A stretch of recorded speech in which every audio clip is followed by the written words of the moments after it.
There was a large reservoir connected to the same river on the bank of a river. The water in the reservoir is deep, so aquatic microplants grow in it, the favorite food of mosses and fishes. Such places are very pleasing to fishes. In that reservoir also many fish from the river used to live. All the fish used to come to that reservoir to lay eggs. The reservoir was not easily visible due to being surrounded by tall grass and bushes. There lived a flock of 3 fish in it. Their temperaments were different. Gold believed in taking measures to avert the crisis as soon as it showed signs of crisis. Mona used to say that try to avoid crisis only when it comes.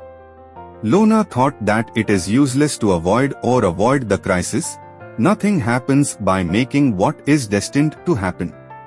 One evening the fishermen were going home after catching fish in the river. Very few fish were caught in their nets, so their faces were sad. Then they saw a flock of fish-eating birds going on top of the bushes. Fish were buried in everyone's beak. They were startled. One guessed, "Guys, it seems that behind the bushes is a reservoir connected to the river, where so many fish are growing." The fishermen came to the banks of the reservoir through the bushes and started looking at the fish with a greedy eye. A fisherman said, "Aha! This reservoir is full of fish.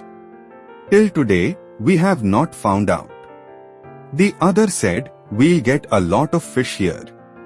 The third said, "It's going to be evening today. We will come here tomorrow morning and cast a trap." In this way, the fishermen decided to go away after deciding the program for the next day. The 3 fish overheard the fishermen. The goldfish said, "Comrades, you overheard the fishermen. Now our stay here is not free from danger.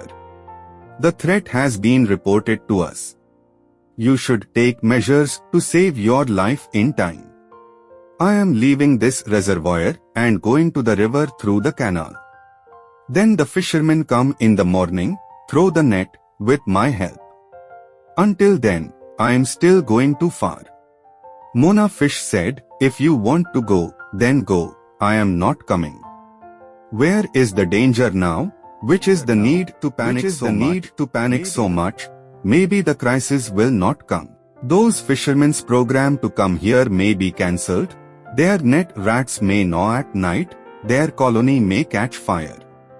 An earthquake can destroy their village, or torrential rain can come at night and their village can be swept away in the flood. So their arrival is not certain. They will think about when they come.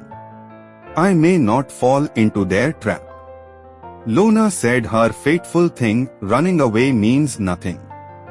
If the fishermen want to come, they will come. If we want to fall into a trap, we will get trapped. What can be done if it is destined to die? Thus the gold left from there at that time. Mona and Lona remained in the reservoir.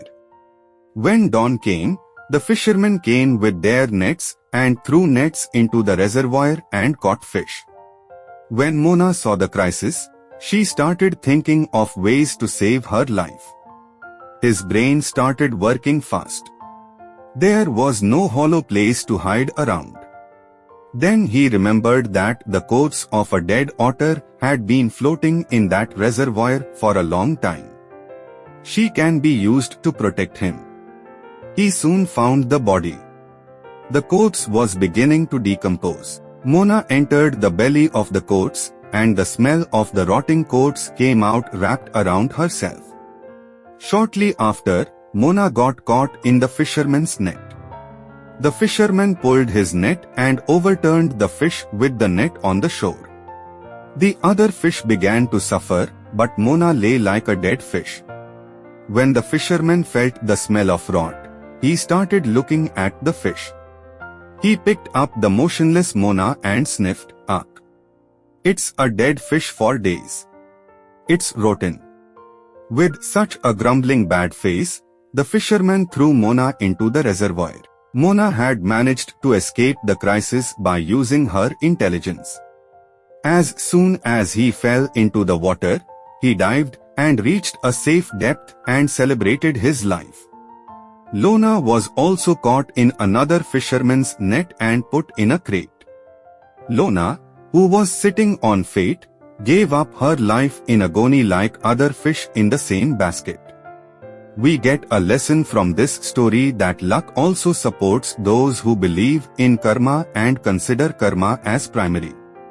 The destruction of the one who sits on his hands on the basis of luck is certain.